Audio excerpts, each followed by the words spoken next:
N apple a day keeps the doctor away. ये कहावत हम बचपन से सुनते आ रहे हैं कि अगर आप एप्पल खाते हैं या फिर आप फ्रूट्स खाते हैं तो आपको कभी भी पूरी ज़िंदगी में डॉक्टर्स के पास जाने की ज़रूरत नहीं पड़ती है। इसी को ध्यान में रखते हुए हर माता पिता जो है अपने बच्चों को फ्रूट्स ज़्यादा से ज़्यादा सेवन करने के लिए कहते हैं। चाहे अगर आप बीमार हैं, चाहे आप स्वस्थ हैं, लेकिन आपको फ्रूट्स खिलाए जाते हैं। किसी भी डॉक्टर के पास जाइए, किसी भी विशेषज्ञ के पास जाइए, आपको ये कहा जाएगा कि फल खाइए। लेकिन क्या आप जानते हैं कि फल खाने से डायबिटीज़ होती है?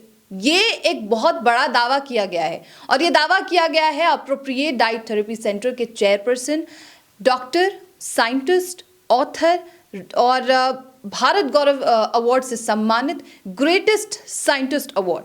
ये जितने भी मैंने नाम लिए हैं, ये सारी चीज़ें उनके नाम के आगे लगी हुई हैं। और मेरे साथ अभी मौजूद हैं scientist doctor S Kumar. Sir, आपका स्वागत है। नमस्कार। और फिलहाल मेरे साथ जो हैं यहाँ के अप्रोप्रिएट डाइट थेरेपी सेंटर के डायरेक्टर भी और एक मजी हुई डॉक्टर जिसे हम कह सकते हैं, जो पेशेंट को बहुत अच्छे तरीके से उनके अंदर की जो डाउट्स हैं उन सभी को निकालने का जो काम करती हैं, वो डॉक्टर भाग्यश्री। बहुत स्वागत है डॉक्टर। नमस्ते। कैसे हैं आप? एकदम बढ़िया।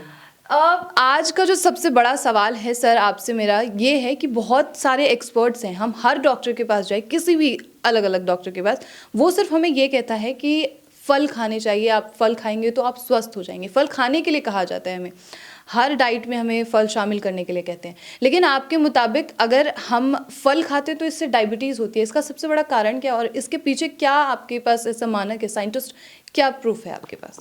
मुझे बताइए, हॉस्पिटल के सामने जो फल वाले होते हैं, किसी भी हॉस्पिटल चले पूरे भारत में, सबसे एप्पल तो ज़्यादा वही बिकते हैं। तो अगर आपका जो कहना है कि Apple one Apple keeps doctor away, तो ये तो प्रॉब्लम है। तो आपका जो सवाल ही गलत हो गया।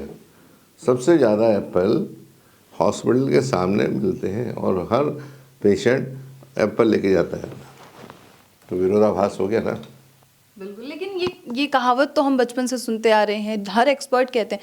लेकिन आप क्या प्रूफ देंगे सर इस बात का? आप कहते हैं डायबिटीज़। देखिए, प्रूफ की अगर बात करें तो ये सारे प्रूफ्स बुक्स में है। बायोकेमिस्ट्री मेरे कहने से कभी सूरज को चांद नहीं होगा और चांद कभी सूरज नहीं होगा, ये बात तो मानती हैं आप? बिल्कुल।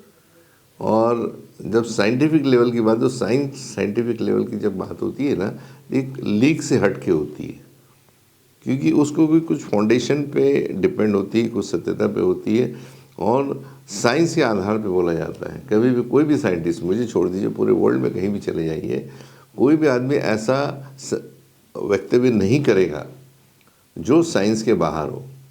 प्रॉब्लम है कि हम साइंस को समझने की कोशिश नहीं करते हम लोग, या बुक्स में कोई समझने की कोशिश नहीं कर रहे हैं। हम तो उतना ही पढ़ते हैं जितने हमको पास होना है।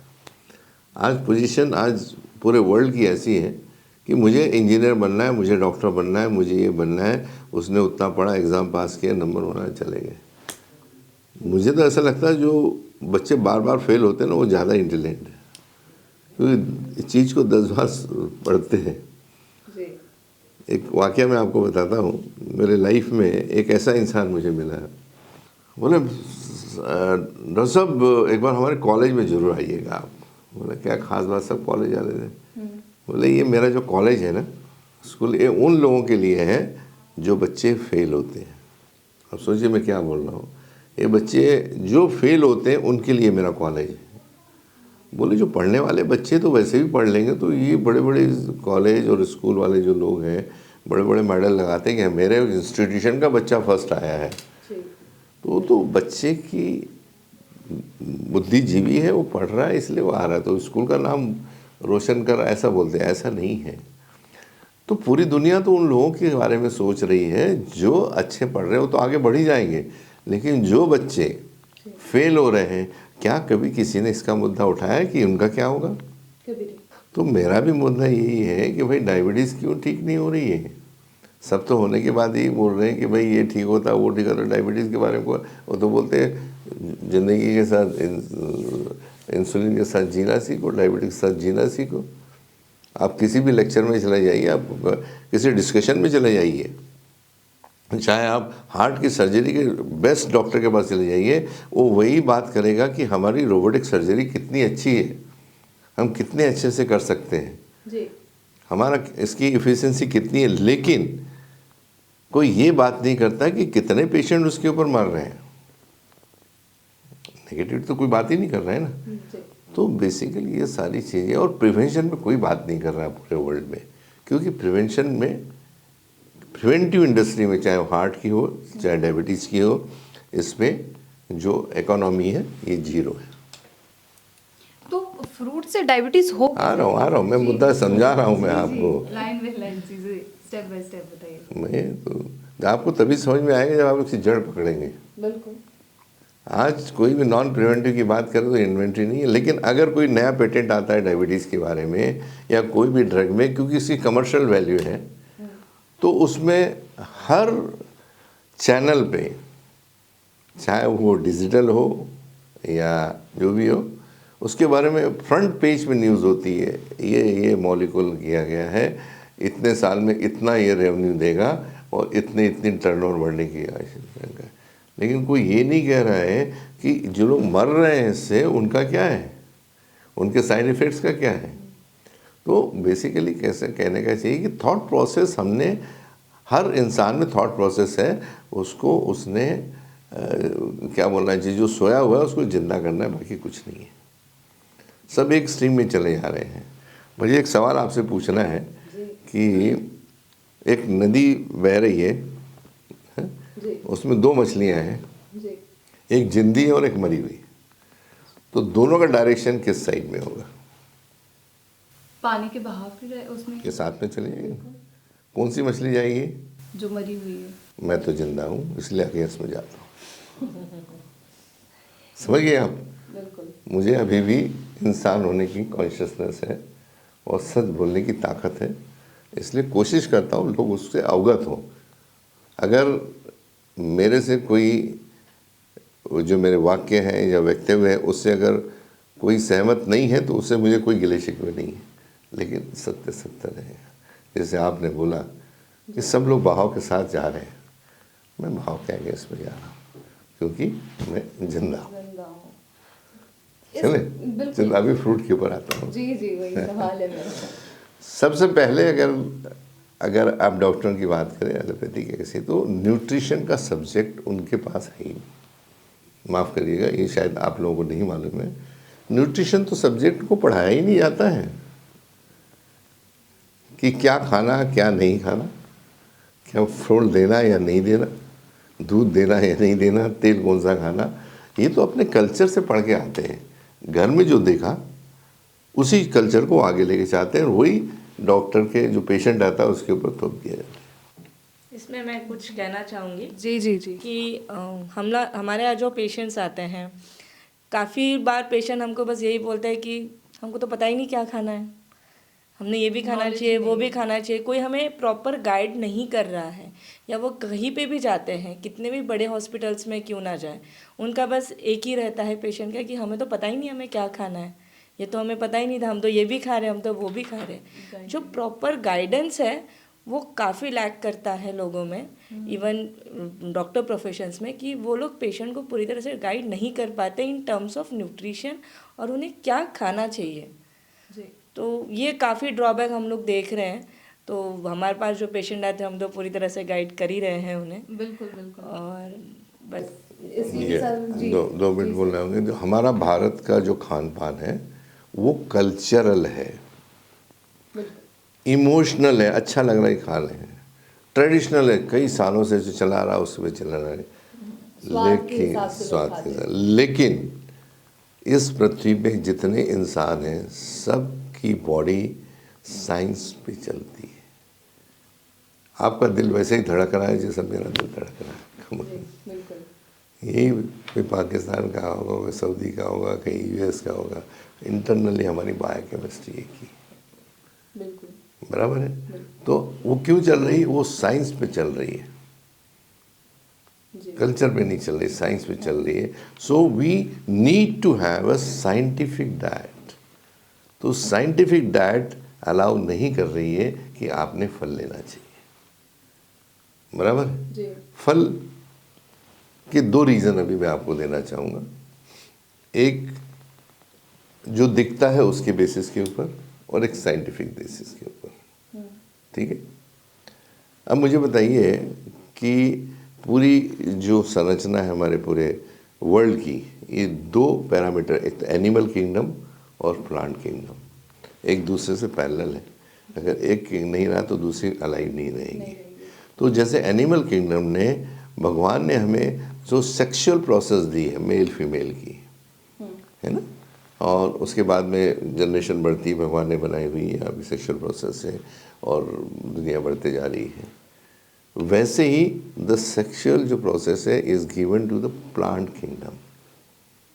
उसमें आपने बहुत लोगों ने देखा होगा कि बचपन में हमको किताब में पढ़ा था, एक भौरा आया, एक फूल पे बैठा, पराग लेके दूसरे फूल पे गया, वहाँ फर्टिलाइज हुआ, फिर अंडकोश तैयार हुआ, फिर ओरी तैयार हुई, फिर फूल आया, और फूल के बाद में फल आया। तो सेम थिंग इज एप्लीकेबल है, फर्टिलाइजेशन प्रोसेस। अब मुझे बताइए, जब फल पूरा परिपक्व हो जाता है तो उसमें क्या रहता है? खाया जाता है, बस उसमें क्या होता है? बस यही प्रॉब्लम है। सारे लोग यही बोलते हैं भगवान ने मुझे खाने के लिए दिया है। उसके अंदर उसका शेप देखिएगा, यूट्रस के समान होता है फल का, और जब तक फल कच्चा रहता है, जैसे हमारे समाज में बच्चियों को जब तक मेंसेस नहीं आती, जब तक परिपक्व नहीं होती है, बहुत संभालना पड़ता है बच्चों को, बराबर है जी। और जैसे ही फर्स्ट मेंसेस आती है तो she is able two is ready for the reproduction of the, तो फिर उसके बाद में फिर आगे की प्रक्रिया चलती है। कुछ समाज में तो जिस दिन मेंसेस आते हैं ना, बहुत बड़ा फंक्शन होता है, बहुत बड़ा फंक्शन होता है कि लोगों को पता लगे कि बच्ची सयानी हो गई घर। जी जी, बिल्कुल बिल्कुल। Same thing is applicable to, एक आम का मैं पेड़ की बात देता हूँ, जैसे यहाँ कच्ची उम्र बोलते हैं, वैसा उसको कच्ची कैरी कहा जाता है। और वो नेचर ने क्या किया, उसको ऐसे संभाल के रखा, वो हरे जो पत्ते जिस होते हैं ना, वैसे हरे कलर में उसको छिपा के रखती है ताकि किसी की नज़र नहीं पड़े। नेचर ने, कोई देखे नहीं उसको। लेकिन जैसे ही वो परिपक्व हो जाती है तो क्या होता है, उसके अगर कच्ची कैरी नीचे डाले तो झाड़ बनेगा क्या उसका? नहीं बनेगा। लेकिन जब फल पूरा परिपक्व हो जाता है, इस लायक होता है कि रीप्लांटेशन में जाए, उस समय उसका कलर बदलता है। जी। तो नेचर कहता है कि इसको कोई चिड़िया आए, उसको चोंच लगाए, वो नीचे गिरे और रीप्लांटेशन में जाए। पर्पस फल हमारे लिए बने नहीं है, नेचर ने अपने उस जंगल को बढ़ाने के लिए बनाया। लेकिन सदियों से लोग खाते चले आ रहे हैं, उनको लगा हमारे लिए बने हुए, और वो एक कहानी बन गई और इसके ऊपर किसी ने ध्यान नहीं दिया। ये मैंने ऑब्जर्वेटिव बेस पे कहा मैंने आपको, मैं कहीं गलत हूँ तो बताइएगा। सर आपने ऑब्जर्व क्या किया, ऐसा क्या ऑब्जर्व हुआ? क्योंकि हम सालों से आप सुन लें, लेकिन ऑब्जर्वेटिव बेस पे मैंने आपको ये दिया, तो मैं कहीं गलत हूँ क्या पहले बताइए, फिर मैं आगे बढ़ता हूँ। नहीं, आप गलत नहीं है, लेकिन इस चीज़ को मैं खुद भी सही नहीं कह सकती, क्योंकि हम जो सालों से सुनते आ रहे हैं उसको छोड़ दीजिए, जो मैंने आपको बताया वो सही है या नहीं पहले बताइए। सही, बिल्कुल। मैंने एनिमल किंगडम की बात की, मैंने प्लांट किंगडम की बात की। अगर वो फल नहीं पकता, बीज अगर पक्का नहीं हो तो उसका झाड़ कभी नहीं बनेगा। बिल्कुल। तो आपको माइंड ओपन करके सोचना पड़ेगा। आप जो सोच रहे हैं वो तो चल ही आ रहा है, तो उसमें गलत कहाँ है? हर इंसान अपनी जगह गलत सही है, गलत नहीं है, लेकिन उसके थॉट प्रोसेस नहीं पहुँची है।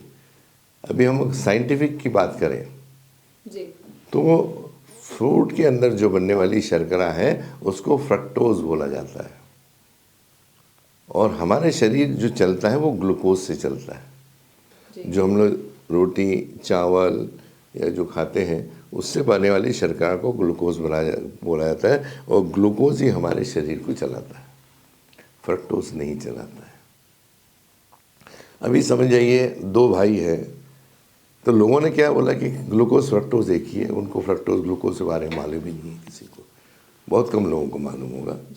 तो उनको लगता है जैसे ग्लूकोज आता है वैसे फ्रक्टोज भी बॉडी में जाएगा और हमें नरिश करेगा। ऐसा नहीं होता है। फ्रक्टोज हमारे बॉडी में कोई भी चीज़ का एब्जॉर्शन, एसिमिलेशन, इंटरेक्शन और एक्सक्रीशन, ये 4 प्रोसेस होती है। चाहे आप दूध लो, मक्खन लो, दवाई लो या कुछ भी लो, ये फार्मास्यूटिकल के जो लोग हैं इन्हें पूरी तरह मालूम है। आम आदमी इसको नहीं जानता, उसको लगता है हमने खा लिया हमारा काम हो गया। ऐसा नहीं है।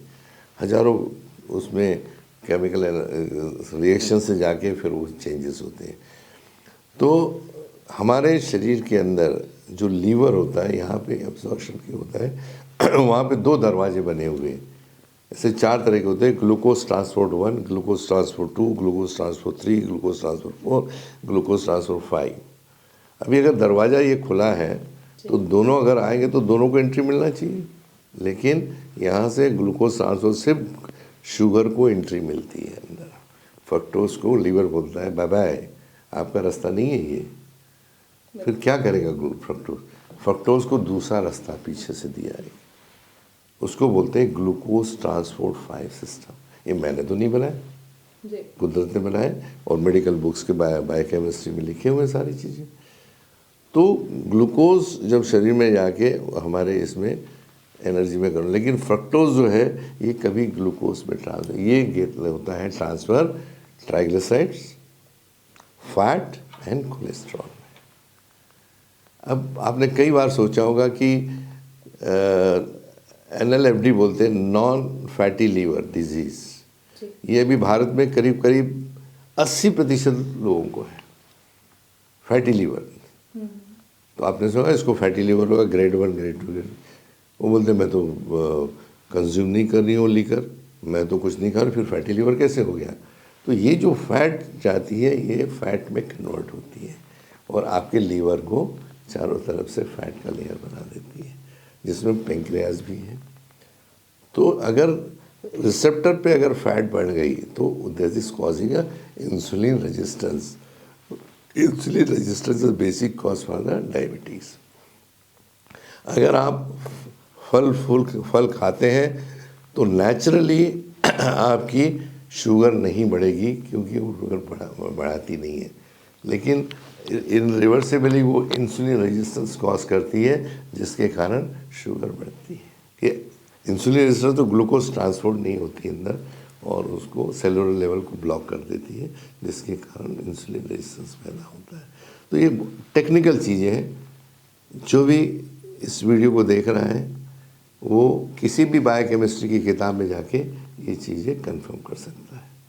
मैं तो विद्यार्थी हूँ, बिल्कुल, मैं तो अभी भी पढ़ता हूँ और विद्यार्थी हूँ, इसलिए मैं आपको बता पा रहा हूँ कि ये बुक्स में लिखे हुए मेरे बोलने से फल ख़राब नहीं होने वाला है, या मेरे बोलने से कोई फल बंद करने वाला है। लोग खाते रहेंगे, चलता रहेगा, ज़िंदगी ख़त्म नहीं होने वाली किसी की। लेकिन जब कारण होता है कि कई लोग बोलते हैं कि फ्रूट खा लो, तो पेशेंट फ्रूट ही खा रहे हैं बेचारे, उनके 20-20 किलो वजन कम हो जाते हैं, क्योंकि उसको ना प्रोटीन मिल रहा है ना फैट मिल रहा है, मनन जी को HbA1c बढ़ा हुआ मिलता है।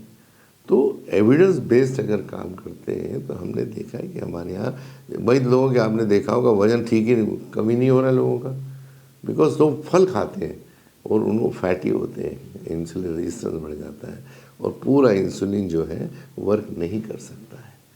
तो साइंस इज़ साइंस, उसको आप नहीं चेंज कर सकते। मैंने जो आपको बोला है ये बायोकेमिस्ट्री के किताब में लिखा हुआ। कई लोगों के ट्राइग्लिसराइड्स बढ़े हुए आते हैं हार्ट के पेशेंट के, जब देखा जाता है लिपिड प्रोफाइल में, तो जब पेशेंट से पूछा जाए आप क्या अरे हम फल खाते हैं सुबह शाम, बढ़िया ग्लास और रस खाते हैं, ट्राइग्लिसराइड्स उससे बढ़ता है और गोलियां भी उसमें काम नहीं करती है। मैं अपना वाकया बताता हूँ, नागपुर का वाकया है। एडवोकेट है जिनका ट्राइग्लिसराइड 1800 था, कोई डॉक्टर उनको 20 साल में ठीक नहीं कर पाया। जब मेरे पास आए तो 1800 बोले, मैंने कहा आप फल तो बहुत खाते, अरे दबा के खाता हूँ। बोले क्या फल की बात कर रहे हैं? मैंने उनको पहले दिन फल खाया, अब तीसरे महीने में उनका जो ट्राइग्लिसराइड्स था वो 150 आ गया बिना किसी दवाई के। तो बेसिकली साइंस है, वो लोग पढ़ेंगे। मैं तो लोगों से गुजारिश करता हूँ कि लोग अपने आप को स्टूडेंट समझे, विद्यार्थी समझे, तभी आदमी आगे जा पाएगा। अब होता क्या है कि हमें डिग्री मिले, हमको लगता है हमको सब आ गया। नॉलेज हम 10 जन्म भी लें ना बेटा, 10 जन्म भी मैं लूँ तो हम अपनी बॉडी को नहीं समझ सकते। इतनी सुंदर बायोकेमिस्ट्री है, उसको समझना, और यही बेसिक है। तो लोग, एक हमारे पुरानी कहावत है, पढ़ो समझो और करो। अब लोग पढ़ते हैं, समझते नहीं है और करने बैठ जाते हैं। डॉक्टर भाग्यश्री, आपका इस चीज़ को लेकर क्या कहना है? जैसे सवाल था कि फ्रूट से डायबिटीज़ होते हैं, क्या आपने भी ऐसा कुछ पढ़ा है? जैसे सर बता रहे हैं, सारी चीज़ें समझाई, और आज मुझे भी कुछ बहुत अजीब चीज़ें सुनने के लिए मिली है जी। इसमें मैं ये कहना चाहूँगी कि जैसे सर ने हमें बताया कि आपकी बॉडी तो साइंटिफिकली बनी है, बिल्कुल। तो हम लोग तो यही गाइड करते हैं कि आपकी बॉडी वही एक्सेप्ट करेगी जो आप साइंटिफिक डाइट खाएंगे उसके पीछे। अगर आप सब कुछ चीज़ें खाएंगे और बॉडी एक्सेप्ट नहीं करेगी तो आपको कहीं ना कहीं आपको मेटाबॉलिक डिसऑर्डर्स तो होना ही है, चाहे फिर वो डायबिटीज़ हो, चाहे वो ट्राइग्लिसराइड्स बढ़ा हो, या हम लोग जैसे इंसुलिन रेजिस्टेंस पे काम करते हैं वो बढ़ा हो। इसका कारण ढूंढना ज़रूरी है, क्यों हो रहा है। हम तो गोलियां खा रहे हैं, बट गोलियां आप कब तक खाओगे? उसके लिए आपको साइंटिफिक डाइट देखना पड़ेगा। तो बॉडी तो साइंस से बनी हुई है, बिल्कुल। तो बस इसके पीछे साइंटिफिक रीज़न हम सर ने ढूंढा, हम लोग उसमें वर्कआउट किए, तो ये सारी चीज़ें हमें देखने मिली उसमें। बिल्कुल। मैं आज के कन्वर्सेशन से ये भी समझ पा रही हूँ कि सर से आपको भी बहुत कुछ सीखने के लिए मिलता है कि काफ़ी आखिर कुछ कैसे सीखने मिला है। राइट। सर, इसके साथ ही सवाल मेरा ये भी है कि आप कहते हैं कि डायबिटीज़ नाम की कोई चीज़ ही नहीं है, फिर आप बोल रहे हैं कि फल खाने से डायबिटीज़ हो रही है, आखिर इसके पीछे क्या कारण है? आप देखिए, पहले मैं सब वीडियो पे बोल चुका हूँ कि डायबिटीज़ एक भ्रम है जी। डायबिटीज़ 1 और 2 की बात चालू होती है हमेशा। तो उसमें जो पैरामीटर, जो हमेशा मैं बोला कि भारत में अधूरे जांच हो रहे हैं, ये अधूरी जांच के बिना सिर्फ, और एक वर्ड जो हमारे इसमें हम बोल रहे हैं कि बढ़ी हुई शुगर को न समझे डायबिटीज़। तो डायबिटीज़ नाम की कोई चीज़ नहीं। अगर डायबिटीज़ आपके बॉडी में अगर इंसुलिन नहीं बन रही है, आपके बॉडी के अंदर सी पेप्टाइड 0.8 के नीचे है, वो डिनोट कर रहा है, क्योंकि ये सी पेप्टाइड तभी आता है जब बॉडी के अंदर इंडोजेनियस इंसुलिन का प्रोडक्शन होता है, समझ गए? तो तब आपको डायबिटीज़ बोला जाएगा। वो भी अगर बीटा सेल अगर आपके अच्छे हैं तो मैं नहीं मानूंगा उसको डायबिटीज़, क्योंकि जो सी पेप्टाइड है, कुछ ऐसे हमने रिसर्च किए हैं जिसमें सी पेप्टाइड भी बढ़ जाता है। बच्चे छोटे छोटे, हमारे कितने सारे बच्चे हैं, पिछला जो वीडियोस था उसमें मैंने बोला है कि वो समर्पित है छोटे बच्चों को, कि पेरेंट्स को। मेरे पास इस पिछले 15 दिन में करीब करीब 8 से 10 पेशेंट आए अलग अलग सिटीज़ में, जिनको मैंने टेस्ट करा देखा तो उनको डायबिटीज़ वाकई में नहीं है, उनके सारे रिपोर्ट नॉर्मल है, सी पेप्टाइड। लेकिन उनके डॉक्टरों ने बोला है, वो वेल्लोर तक या पूरी दुनिया घूम के आ गए हैं, उनको ये बोला कि बच्चे को डायबिटीज़ हो गया है, इस ज़िंदगी में कभी ठीक नहीं होंगे, मरते दम तक उनको इंसुलिन लेना है। हमारे यहाँ उल्टा हुआ, 15-15 दिन में उनकी इंसुलिन कम हो रही है। एविडेंस बेस्ड वर्क है हमारा पूरे अप्रोप्रिएट में। हम लोग कोई भी ऐसा काम नहीं करते हैं जिससे एक आम इंसान को तकलीफ हो या जले। छोटे छोटे बच्चों को आप देखिए, जब 5 साल का, 2 साल का, 12 साल का बच्चा जब उसको तकलीफ होती है तो माँ बाप सिर्फ रोते रहते हैं, सिर्फ उनके पास कुछ नहीं है सिवा रोने की। और जब मैं उनको बोलता हूँ कि आपको डायबिटीज़ बच्चे को नहीं है, ठीक हो जाएगा, इसका पैमाना ऐसा ऐसा है, तो बच्चों को हम देख रहे हैं कि हर 15 दिन में बच्चे ठीक होते चले जा रहे हैं।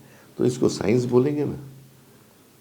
तो कहने का मतलब जैसे मैंने बोला कि डायबिटीज़ नहीं है, इसका ये कारण है क्योंकि डायबिटीज़ 2 जो है, एक्सेस शुगर जो है यूटिलाइज नहीं हो रही है द सेलुलर लेवल, इसलिए उसको डायबिटीज़ करार दिया जाता है। लेकिन सच तो सच है, मेरे बोलने से कुछ नहीं होगा, सिर्फ प्रॉब्लम है समझने वालों की। अगर ये जो मैं बोलता हूँ अगर लोग उसको समझते हैं तो आने वाला कल डेफिनेटली साइंस के तरफ लोग ज़रूर जाएंगे। मैं जिंदा रहूँ या न रहूँ, लेकिन साइंस है। आज पुराने जितने भी पैमाने हैं साइंस के बेस पे चल रहे हैं, चाहे ग्राम एडिसन की बात करो आप, जो बल्ब चल रहा है, ग्राम बेल की बात करो, फ़ोन चल रहे हैं, फोर्ड की बात करो, गाड़ियाँ चल रही हैं। तो मेरे बोलने से कुछ चीज़ नहीं होगा। एक ग्रेविटेशनल लॉ है न्यूटन का, उसके पहले जब उन्होंने बताया लॉ के फल नीचे गिरते हैं, क्यों गिरते हैं, तो भाई उनके पहले भी फल नीचे ही गिरते थे, ऐसा थोड़ी ऊपर जाते थे।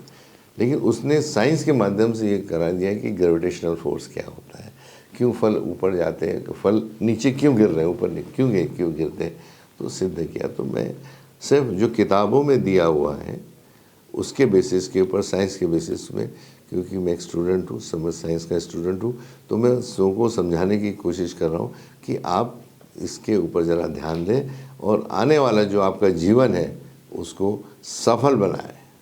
बिल्कुल, लेकिन इसके पीछे सर सवाल भी तो उठते हैं कई कि जिससे आज से पहले साइंस मतलब कब आया है, काफ़ी दिनों के बाद आया, इसके बारे में नॉलेज लोगों को बाद में हुई है। इससे पहले जो लोग हुआ करते थे, हमारे बुज़ुर्गों की बात करें, वो उनसे हमने ये सुना है कि आप फल खाइए, आप स्वस्थ रहेंगे। मैं आपकी बात को मानती हूँ, आप जो बोल रहे हैं सच बोल रहे हैं, लेकिन जो हमारे बुज़ुर्ग रहे हैं, जो हमारे पूर्वज रहे हैं, हमेशा उन्होंने यही कहा है। आपकी बात मैं मानना थोड़ा सा मेरे लिए मुश्किल है और मेरे व्यूअर्स के लिए भी। देखिए, मानो या न मानो, आखिर ये बात करके मैं ऐड करना चाहूँगा, ये उनका पर्सनल मसला है, उनको मानना है नहीं मानना। मैं अभी भी बोल रहा हूँ, आपको मालूम है हमारे जो पूर्वज कैसे पैदा हुए? इसे किसी को नहीं मालूम है। ये जो आप इनको जरा फोकस करिएगा बस, ये बॉडी का ह्यूमन सेल है। हमारी जो पूर्वज हैं वो 2500-2000 BC से है, बहुत पहले से है। अभी एडी चल रहा है, ठीक है। तो ये पहली बार 1600 में एडी में रॉबर्ट हुक नाम के साइंटिस्ट ने इस सेल का पता लगाया। हमें यहाँ जाके पता लगा कि हमारा डीएनए क्या होता है, आरएनए क्या होता है, हमारी गोल्जी बॉडी कैसे होती है, माइटोकॉन्ड्रिया, हमारी उत्पत्ति यहाँ से होती है। यहाँ से साइंस शुरुआत हुई। तब हमें पता लगता है कि हमारे पूर्वज कितने पुराने थे, कितने थे, डीएनए से पता लगता है। तो इसकी उत्पत्ति अभी हुई, तो पहले के जो लोग रहते चल रहे हैं। पुराने ज़माने में सूरज निकला तो ये पूरब से निकला है और पश्चिम में जा रहा है, तो उसको ऑब्जर्वेटिव बेस बोलते हैं। आज साइंस एविडेंस मांगता है, एविडेंस मांगता है कि आप कहाँ से पैदा हुए, आपकी जीन क्या है, इससे पता लगता है। तो साइंस है, ऑब्जर्वेशन से। इसलिए आज आयुर्वेद हमारा बहुत पीछे है। हमारे आयुर्वेदा में इवन अगर इसकी बात की जाए, डायबिटीज़ की बात, तो सबसे पहले भारत के जो हमारे चरक थे वो 2000 BC यानी बिफोर क्राइस्ट, उन्होंने हमारे बुक में लिखा है कि मधुमेह यानी चींटियाँ लगती थी, मकोड़े लगते थे, तो उसको डायबिटीज़ बोला है। फॉरेन के लोगों को तो बाद में पता लगा, लेकिन वो ऑब्जर्वेटिव बेस था। उसके बाद कालांतर से सब चीज़ होती गई। 1815 1840 से बहुत सारे साइंटिस्ट आए, हर चीज़ को आगे लेते आए, और 1921 में जाके पता लगा कि इंसुलिन नाम की कोई चीज़ होती है। आने वाला कल और कुछ कहानी बनाएगा, उसमें डॉक्टर एस कुमार का भी नाम लिखा जाएगा। चलिए इसी के साथ सर विराम देते हैं इस पूरे साक्षात्कार को। बहुत शुक्रिया सर। और आखिरी में मैं यही कहूँगी, आपने जो भी बातें की हैं उन सभी बातों के बाद आप प्लीज़ अपना ख्याल रखिएगा, जिससे कि जो बाकी के व्यूअर्स हैं वो आप पे सवाल भी उठा सकते हैं। तो प्लीज़ सर। मुझे कोई दिक्कत नहीं है, मुझे उठाएं या नहीं, भाई वो तो मेरे को उठाने क्या, खुद गूगल पे जाके पता लगा ले। मेरे पास आने की भी ज़रूरत नहीं है, मेरे पास आने की भी ज़रूरत नहीं है। साइंस होता है। और एक बात ध्यान रखिएगा, मेरी जबान से निकली हुई चीज़ पत्थर की लकीर होगी, कभी अलग नहीं करना। तो आज आप जैसे कि देख सकते हैं कि हमारे साथ जो हैं डॉक्टर भाग्यश्री भी जुड़ी हुई हैं, अप्रोप्रिएट डाइट थेरेपी सेंटर की डायरेक्टर हैं। फ़िलहाल जो हैं आज हमारे साथ हाल ही में ये फ्रेम में मौजूद हैं। तो सर से जानते हैं कि मैम का इंट्रोडक्शन क्या है, कि आखिर पूरी जो जर्नी रही है वो चीज़ें हैं क्या। सर जी बताइए। देखिए, ये तो सेल्फ एक्सप्लेनेटरी है। कोई भी बिजनेस या कोई भी रहता है अप्रोप्रिएट एक बहुत ऊंचे आयाम पे जाने के लिए मनोबल से पक्के हैं। तो इसकी लीगेसी किसी को चलाना चाहिए तो डॉक्टर भाग्यश्री मेरी छोटी बेटी है, सुपुत्री है, और मेडिकल फील्ड से जुड़ी है, मेडिकल डिग्री है इनके पास में। और चूँकि वक्त के हिसाब से हर आदमी को अपनी गद्दी छोड़ना पड़ता है, विरासत अच्छे अच्छे राजा महाराजा भी को छोड़ना पड़ा, तो हमको तो इंसान है। तो इस जो चीज़ मैं कर रहा हूँ इसको आगे लेना है कि लेगेसी जो है डॉक्टर भाग्यश्री जी ने ली है, और आने वाला कल इसको आगे लेके जाएगा। और मुझे बड़ी खुशी होती है कि एक फीमेल या लड़की होने के बावजूद भी लड़कों से कम नहीं है, चाहे वो ट्रैवलिंग की बात हो या इन्वॉल्वमेंट की बात हो, बिजनेस इन्वॉल्वमेंट की बात हो, बहुत सशक्त है। और कल आने वाला शायद मैं इस स्क्रीन से निकल जाऊंगा, लेकिन बच्ची देखेगी। और अभी भी मैं थोड़ा सा रिस्ट्रिक्ट कर रहा हूँ क्योंकि R&D काम मेरा काफ़ी बढ़ रहा है रिसर्च डेवलपमेंट में। तो मैं अभी कोशिश यही है कि मैं 3 महीने में एक बार अपने पेशेंट से मिलूं या मेरे परिवार वालों से मिलूं, जिसको पेशेंट हम लोग बोलते हैं। और हर 15 दिन में डॉक्टर भाग्यश्री अवेलेबल है हर सेंटर्स में। और अगर मैं अवेलेबल रहूँ तो दोस्तों मैं ऑनलाइन में आपको मिल पाऊँगा, और फिज़िकली मुझे मिलना है तो मैं हर 3 महीने में अपने सेंटर से आप सभी को मिल पाऊँगा। बहुत बहुत धन्यवाद।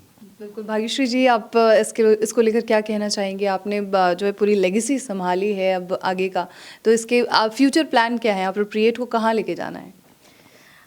सबसे पहले तो मैं बताना चाहूँगी कि जो रिसर्च सर ने किया है, उन्होंने जैसे बोला कि मैं भले ही चला जाऊँ बट मेरा रिसर्च कभी एंड नहीं होगा, तो बस इसी चीज़ को मैं आगे लेके जाना चाह रही हूँ। और अप्रोप्रिएट अभी जितने भी सिटीज़ में हैं उससे भी हमको जैसे सारे पेशेंट्स नहीं पहुंच पाते हैं हमारे पास, तो हम लोग कोशिश कर रहे हैं कि अभी जिस जिस सिटीज़ में हम लोग अवेलेबल है इससे भी ज़्यादा और मल्टीप्लाई हो, ताकि हम और पेशेंट्स को हमारी सुविधा दे सके, वो हमसे जुड़ सके और इसमें से निकल सके। बहुत बहुत शुक्रिया भाग्यश्री जी आपका भी। तो यहाँ पर हम इस साक्षात्कार को विराम देते हैं और आशा करते हैं कि आज के इस पूरे साक्षात्कार से आपको कुछ ऐसी जानकारी मिली होगी जिसने शायद आपके भी होश उड़ा दिए होंगे, और आपको भी ये मानने पे मजबूर कर दिया होगा कि फ्रूट्स खाने से डायबिटीज़ हो सकता है। ये जो है बहुत बड़ी लाइन भी यहाँ पे बोला जा सकता है कि बहुत बड़ा दावा भी किया गया है। अब आप अपने कमेंट बॉक्स में लिखिएगा कि अगर आपको कोई डाउट है तो वो क्या है, जिससे कि सवाल दोबारा से हमारे पास आ सके। और ऐसे ही और इंटरव्यूज़ के लिए अपना शो खबर के साथ बने रहिए।